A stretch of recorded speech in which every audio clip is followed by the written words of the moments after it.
Tell them where you are. Tell them you're on live. Just wait, no one's here yet.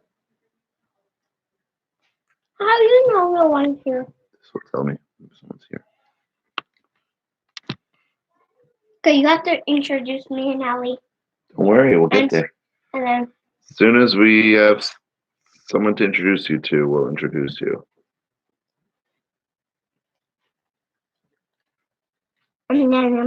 whenever Hoover comes, you can. Can you give me that little baby? Why? Is that for MAKKOS? Stand back, no, stand back a little bit. Hi, Stand back a everybody. little Can I drink this water? No, I need that water. Hmm. Stand back. And 10. Hoover, put them away. Wow, orange one. 1, 0. Good. We can't sit down for a tiny. Okay. I'm going to tell them we're starting. Let's go tell them. No, don't yell. Go tell them. Okay. Okay, welcome back, everybody. Thank you for tuning in. Yesterday, Yeah, so many people on. I'm not usually on this. Can I say hi okay. from Ribbit? Yabba? Okay. Lucy! Mommy, you gave it to me for my birthday present? Not yet. Okay. When the cake starts. There is no cake today, Ellie. Okay, It's try my connecting again. Hebrew is your real birthday. This is the day you were born. Okay. Mommy. Okay, great. We're back. Sorry, we had to reconnect to the internet. Here we are. So sorry if we weren't here yesterday. It was unexpected that we weren't going to be able to do it yesterday. But today we have a great show for you. Today we're going to be doing the MAKKOS, and we have a whole cast of characters here. And Can I be Paulo? we'll see. We have lots of studio audience here who's going to be helping with the MAKKOS. And so let's get started. Okay?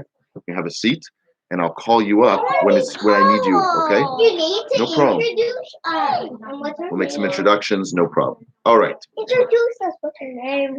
Okay. Oh, Lily's drinking your water. All right. So here we go. Give that.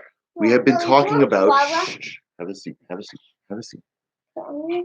No, you need to have a seat. We've been talking about. I'll take her. We have been talking about. Mama. Wawa. Wawa. Wawa. How Hashem put us into Mitzrim. Mitzrim was important and necessary to create us as a Jewish people, as a nation, to fulfill the promise He made to Avram Avinu, and to show that there is a Jewish people, there is a nation that Hashem can connect to, that Hashem can have a relationship with. There is a people that it's possible to have a relationship with Hashem, to connect to Him. We can show the world how to do that, and that there is, I did video. and that we matter, we're important. And so now we're in Mitzrayim, and the taking out of Mitzrayim, the taking out Hashem's going to do when He takes us out of Mitzrayim, that's going to show us the way He's going to do it. It's going to show us how much we matter to Him. So first we had to feel unimportant, and we started at the beginning of the Seder. And now that we're feeling so unimportant, we're feeling what it feels like to be a slave. Now we have to know how it feels to be really important. And we talked about 2 days ago, we talked about the story of the kid who's being bullied in school. And the parents give 2 suggestions out of how to fix the problem. One, we can just take you out of the school, put you in a brand new school, and no more bully problem. But that didn't show us that that might have stopped us from getting bullied, but it didn't take care of the bully. The bully's still going to be doing what he's doing, and it's going to show that you don't really care so much about what happened to me. You just want to make it go away.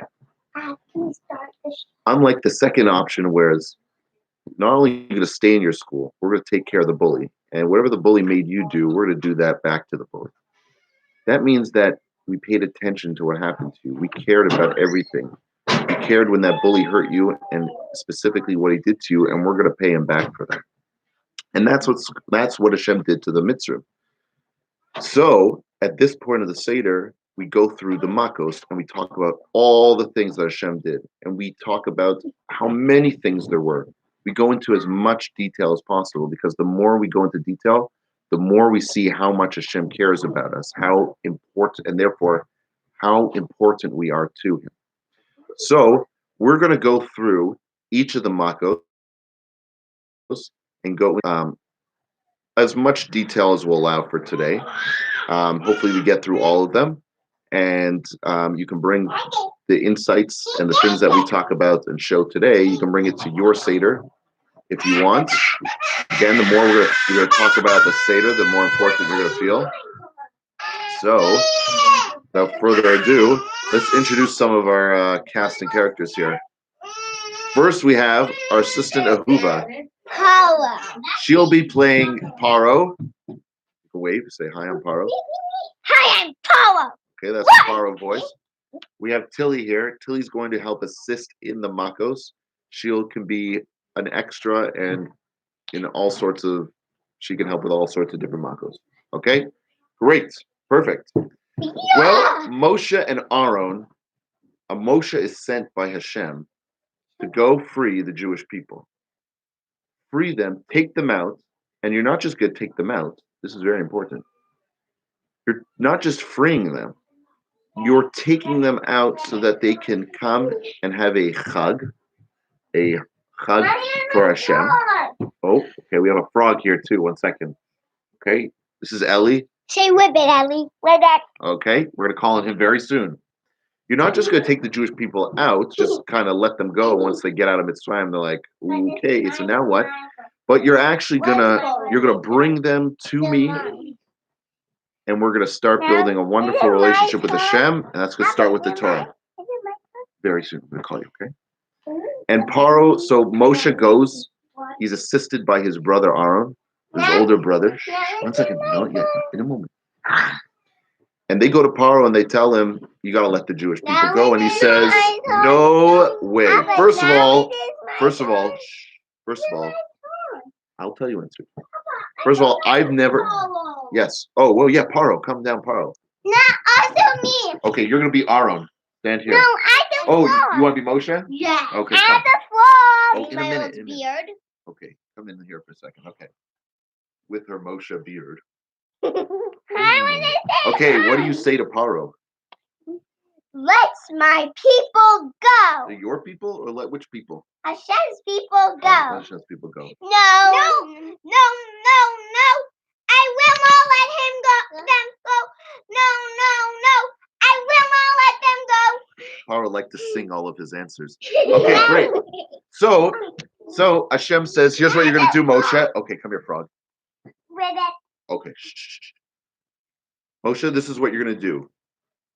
You know, Paro gets up really early in the morning. No, I got Okay. Paro wakes up really early in the morning, and he goes down to the Nile River to actually go to the bathroom.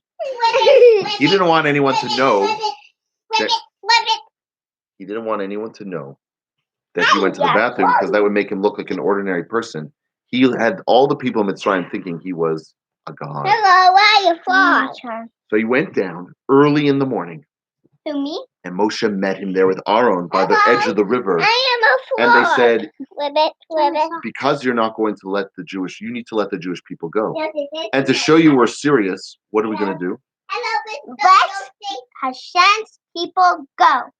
And what are you going to do to show them you're serious? What are you going to do to the water? I'm going to turn it into blood. And Paro said, What did I say? You say, what are you talking about? What are you talking about? You didn't believe them. Okay, sit down. No, Sit wait, down. I had to tell No. Go sit down. My turn. So Aaron, not Moshe, used a special stick My turn. and hit the water because Moshe was safe. My turn. When Moshe was a little baby, He was put in a basket, okay? And he was saved down the river. And the frog. hey, frog, have a seat. So we have frogs all over the studio here. So he was saved by the river, and to show a kars tov, to show his thanks, even to water, not just to a person. Hashem instructed him that he's not going to hit the water. Aaron hit the water. Hello. I need to say hello. You will in a moment. And all the water turned into blood.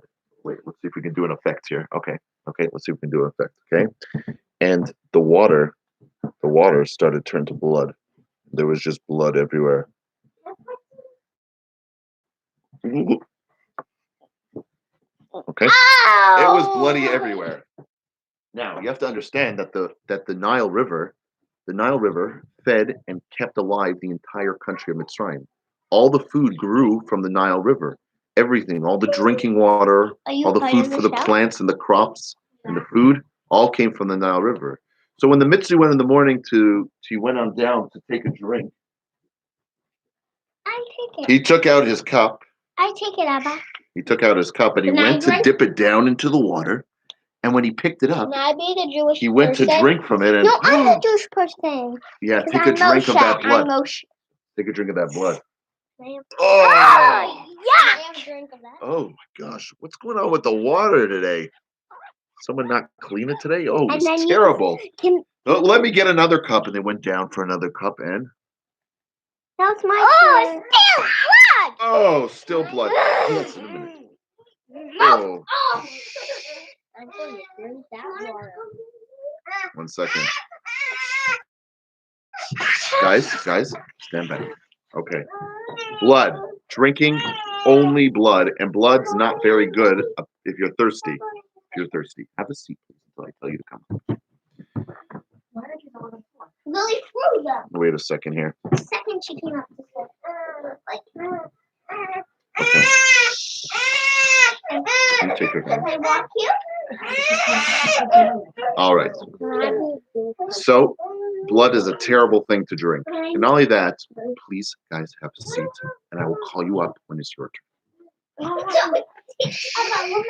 need something to be my whipping. Okay. Well, and each person, eat all the fish and all the creatures. You could be nothing. You can have a seat. No, you can be nothing and have a seat. All the things that were in the water, all the fish, everything died because it needs water to live and not blood. And that lasted for 7 days. And for 7 days, people couldn't drink. The only way they could drink was if they were to purchase water from a Jewish person. Thank you. No, 1 second. What are you asking for? Can I have your water? Can she have some water? How much does it cost? $1,000. Well, you're thirsty, so you better give it to him.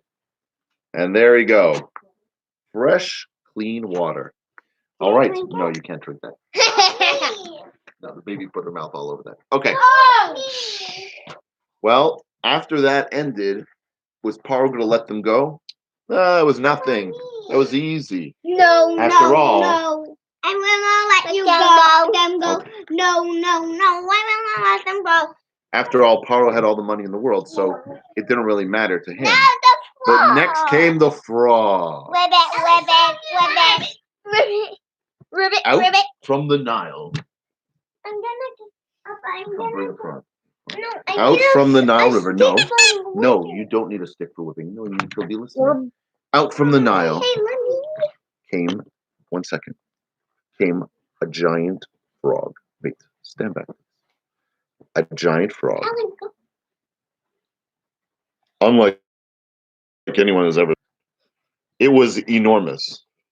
It looked the Egyptians right in the eye. And the Egyptians had never seen anything like this before, so they started hitting it with sticks. Okay? They started hitting this frog with sticks. And as they hit it with sticks, more and more frogs would come jumping out. More and more frogs would come jumping out. Yes, ribbit. So many frogs coming out. To the point that the frogs were everywhere. The frogs were in their houses. Yosef, please get off of him right now. Ellie, you need to go downstairs. No? Then you need to sit quietly over there, okay? Please sit quietly over there. Sit quietly.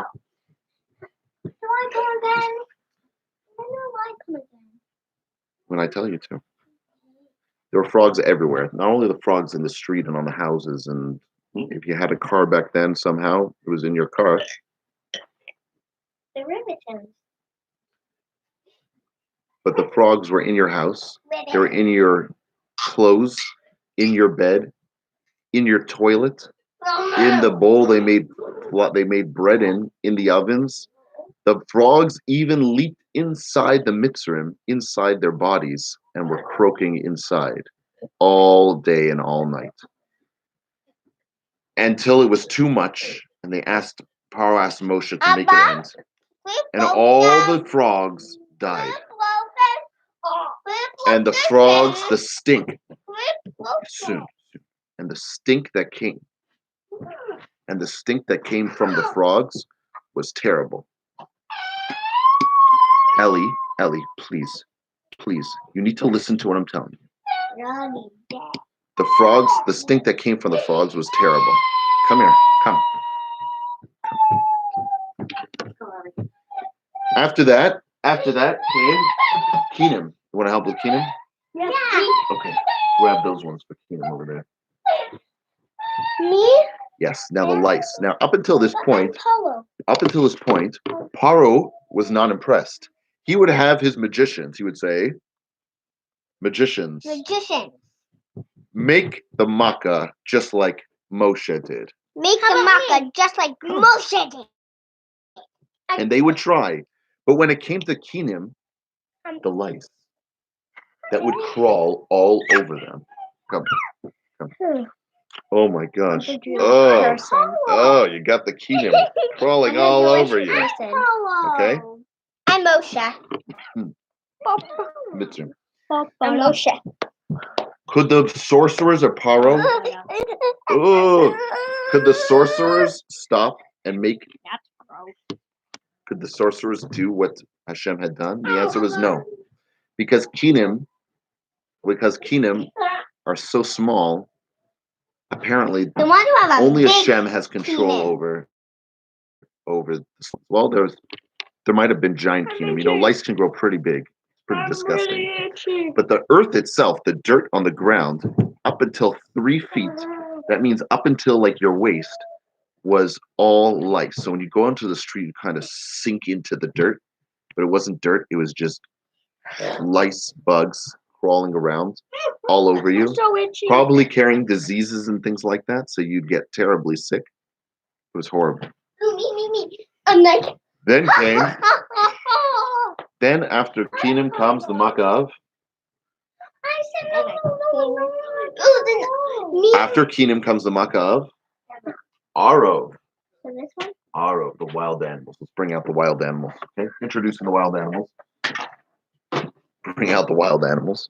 Now there are all sorts of wild animals, and every wild animal, one of them, the Medrash says that the wild animals, not only did they come, but wherever they came to, you have to go stop. Wherever they came to, their natural habitat would follow them. So you had things like snakes, bears. Maybe if it was a polar bear, it got very cold wherever the polar bear was. Oh, the bear's back. Hello again. Maybe they had dinosaurs. I don't know. I don't think so, but who knows? There were alligators and crocodiles probably coming right up out of the Nile River. And I would imagine that they were eating some of the Mitzrim, chewing on an arm, biting a leg. People were locking themselves in the house because wild animals are roaming the streets.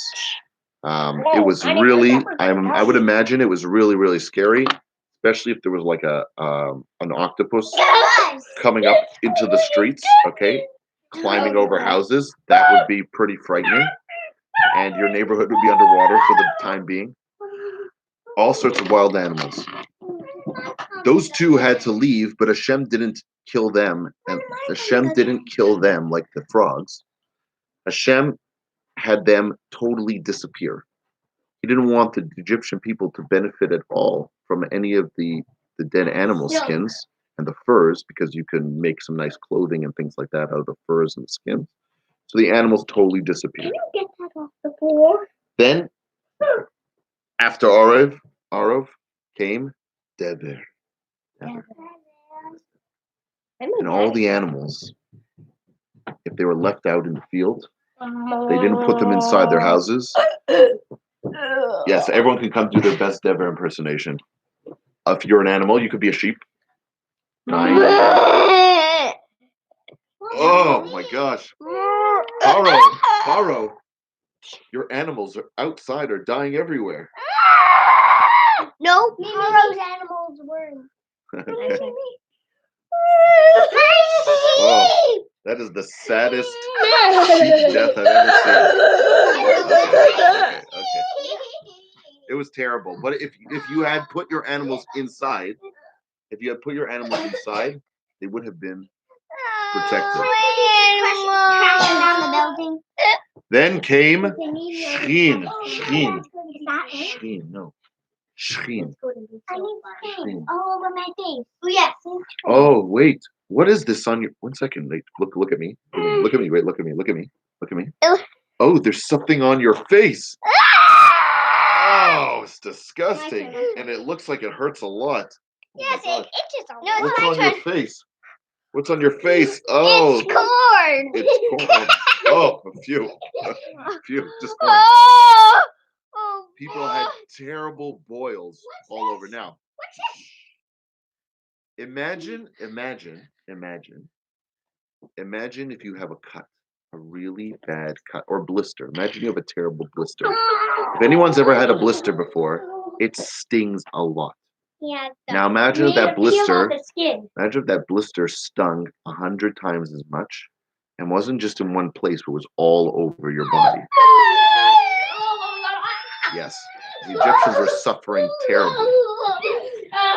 After Shrin came the Makkah of Barad. Now this was special.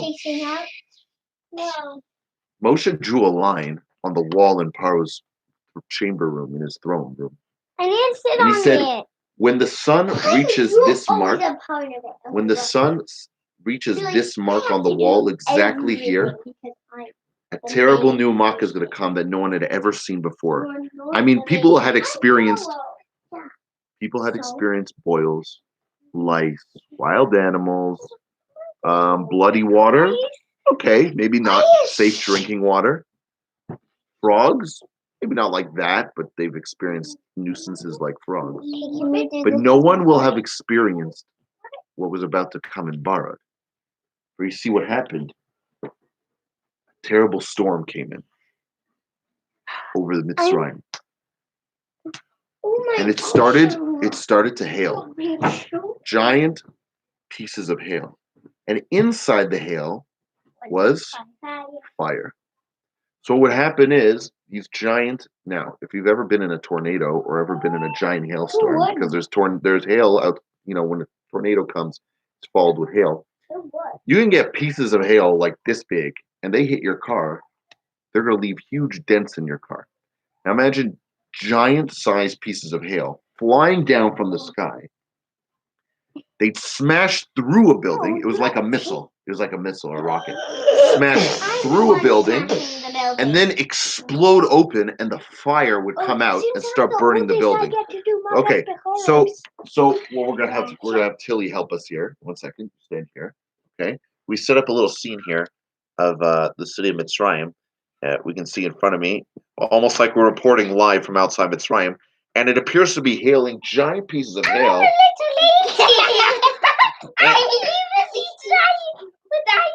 But we've never seen any hail like this. Wait, should I smash it? We've never seen any hail like this. There's fire in the hail. Yeah, okay, smash it now.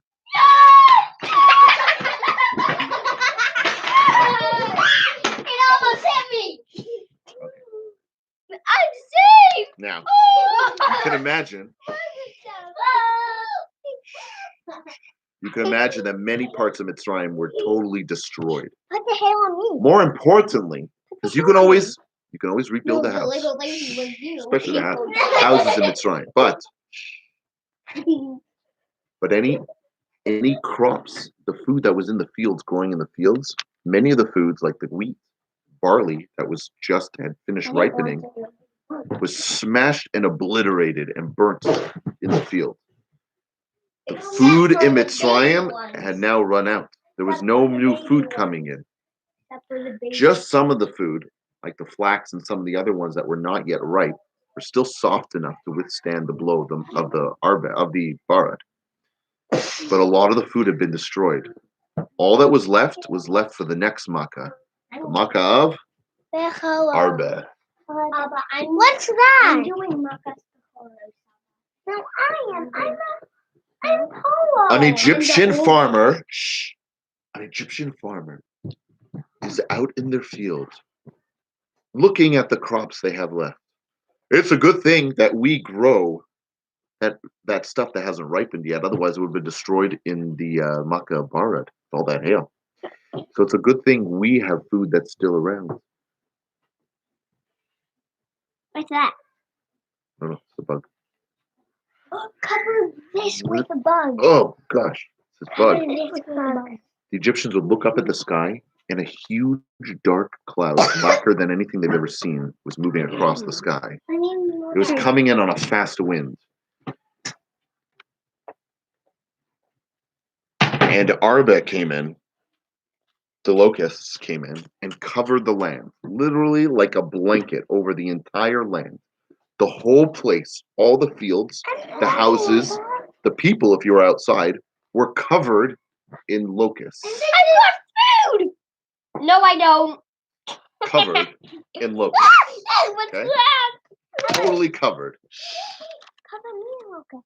And when that was done, Hashem as well made the locust get blown away just as quickly as it came in. He blew them away. Now the Because he didn't want the Egyptians to be able to eat the locusts because they used to eat all sorts of disgusting Now things. the The next makkah, the last one that Paro would see Moshe for was Moshe. Yes, Moshe. Okay. And at first, actually, let Tilly go through it. Let's tell you. At first, it was just a darkness, like it was nighttime all the time. Now, there was no electricity. There was no electricity back then.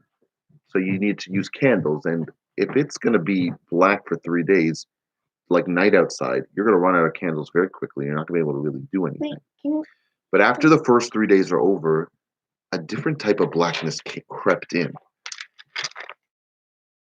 It's almost as if the air and everything around you just became solid. I'm frozen. And no one could stand. If you were standing your nose, that was it. You were going to be stuck picking your nose for the next 3 days. Oh, no. If you were doing a handstand, you were going to be stuck with a handstand. The blood would rush to your head. And at the end of the 3 days, you'd have the biggest headache in the world. If you were in the middle of swimming on your back, you were stuck in the water. It was a physical blackness. Go turn on the light. Okay. I'm not done. I'm the good one. Now, I want to talk about the last one. Oh. Please have a seat. Paro did not die. Please sit. Excuse me. He almost did. No. The last one I want to talk about, the last makkah. Hello. I want to sing an The last makkah was Makkos Be? Yeah. Be what? How about Makkos Becho? Bechosira? No. Makkos I'm the Bechoros. oldest, so I need to do No, it. you need to sit down. The last makkah was Makkos Bechoros. What the last makkah was going to tell Egypt and all the world was that you don't mess with the Jewish people. They're my Bechor. They're my firstborn. And you wanted to mess with the firstborn of the Jewish people? I'm going to mess with you. But it was also a very personal message to Paro because he was a firstborn. And it wasn't just people who were the firstborn. But if there was a house, if there was a house that didn't have a firstborn in it, the oldest person in that house would die. All the firstborns died in the houses. Whoever was the oldest in the house died. And it wasn't Hashem didn't use a malach to do this or a messenger. He himself, the giver and taker of life and death, went and took the lives of the Bechoros and all the oldest people in the houses. Only on the first night of Pesach, they were safe. If you weren't in one of those houses, that was it. You were not safe. Can I go? You were not safe. And I want to end here with this one. I want to say that throughout the entire time, with every makkah, whatever was happening to the Mitzrim saw that it wasn't happening to the Jewish people. The message was clear that this was Hashem, this was the God of the Jewish people, and that he did not like what the Mitzrim had been doing. And he was going to fulfill his will and do what he wanted. And as the Jewish people had their first Pesach night, their first Seder night, locked inside their houses, the world outside them changed overnight entirely. We'll talk about that more tomorrow. So everybody, have a great day, and hope to see you tomorrow. Thank you for tuning in. Thank you also to my incredible audience. And